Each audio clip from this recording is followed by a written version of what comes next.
Olá pessoal, hoje nós vamos conversar sobre brownie. O que acontece aqui? Nós temos então uma diferença entre tecido adiposo. Existe o tecido adiposo branco, que é o VAT ou WAT, e o tecido adiposo marrom, que é o BAT. O tecido adiposo branco apresenta maior estoque de energia, maior estoque de gordura, e essas gotas de gordura são maiores. Além disso, ele apresenta menor quantidade de mitocôndrias. Já o tecido adiposo marrom é principalmente presente em maior quantidade em bebezinhos, a gente infelizmente tem muito menos. E esse tecido adiposo marrom estoca menos gordura e essas gorduras são gotículas pequenininhas de gordura. Além disso, ele apresenta maior quantidade de mitocôndria e também de UCP, que essa de fato está associada com o efeito termogênico e também de regulação de temperatura corporal. O que acontece? Existe todo um estudo em relação ao brownie, ou seja, a diferenciação do adipócito preferencialmente em adiposo marrom ou até mesmo marrom de verdade é um pouco mais difícil. Seria uma condição de bege, de tecido adiposo bege. Não é tão rico em mitocôndrias quanto o marrom, mas ele é muito mais rico do que, por exemplo, o tecido adiposo branco.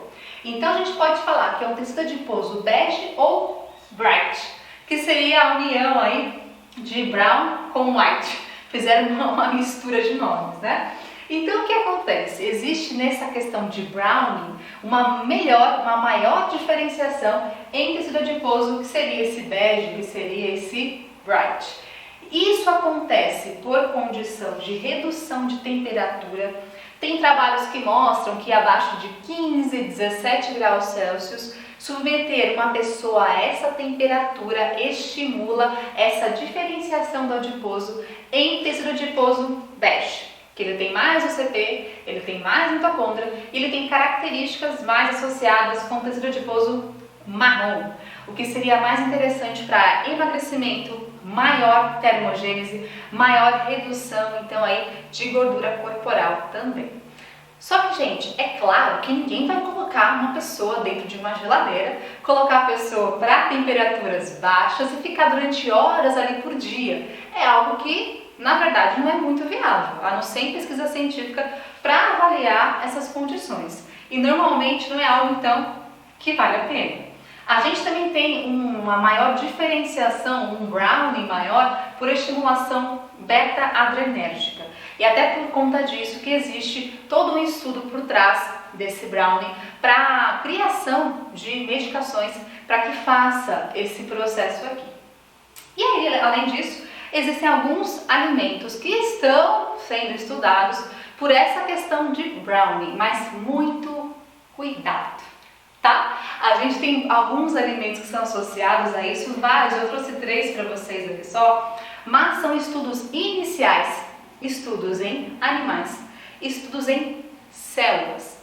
Isso não quer dizer que acontece desse jeitinho aqui no ser humano. Isso não quer dizer que isso vai acontecer com você ou comigo. Então, muito cuidado com essa informação. A gente sabe, por exemplo, então, que a capsaicina, existem trabalhos em animais onde existe um gasto maior, em 3 vezes mais em calorias, por conta desse processo de browning que acontece com a utilização de capsaicina. Foi demonstrado aumento de UCP, um aumento dessa formação de adiposo bege por colocação de capsaicina em animais. Então vejam que isso aqui é muito diferente do que ser humano. A gente sabe que a capsaicina está presente em pimenta, por exemplo, e ela tem até um efeito termogênico, mas gente, quando a gente fala em termogênico, o gasto de calorias a mais é muito pequenininho, cerca de 2 a 3% do total diário. É muito pouco, não adianta tomar termogênico, sendo que o ajuste de calorias diário não é adequado. Então, não pensem que isso daqui sozinho faz muita diferença.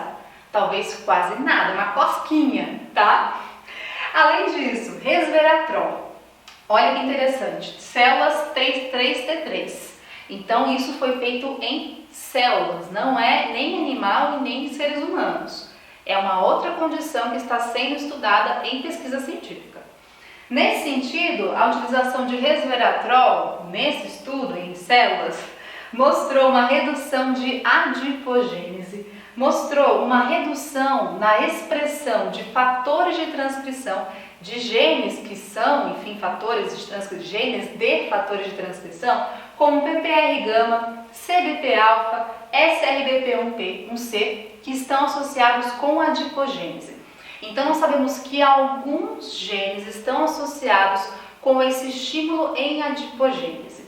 Além disso, observou-se aumento de CYP3 e de UCP nesses animais, nessas células, também. Além disso, a curcumina também, mais uma vez, células 3,3T3, onde observou-se um aumento desse brownie, um aumento na quantidade de adiposo bege, assim como aumento em UCP e PGC1-alfa também. Então, percebam que nós temos alterações que acontecem por meio de alguns compostos bioativos, mas é algo ainda muito inicial. Não tem como a gente falar que a utilização de curcumina, capsaicina, resveratrol irá aumentar o brownie, irá aumentar a quantidade de tecido adiposo bege, que isso irá aumentar o gasto calórico. Muita calma nessa hora, porque a gente ainda precisa estudar muito sobre essas questões para, quem sabe, um dia ter alguma aplicação de verdade concreta. E vocês utilizam alguns tipos desses componentes para algum propósito? Conta pra mim. Beijo!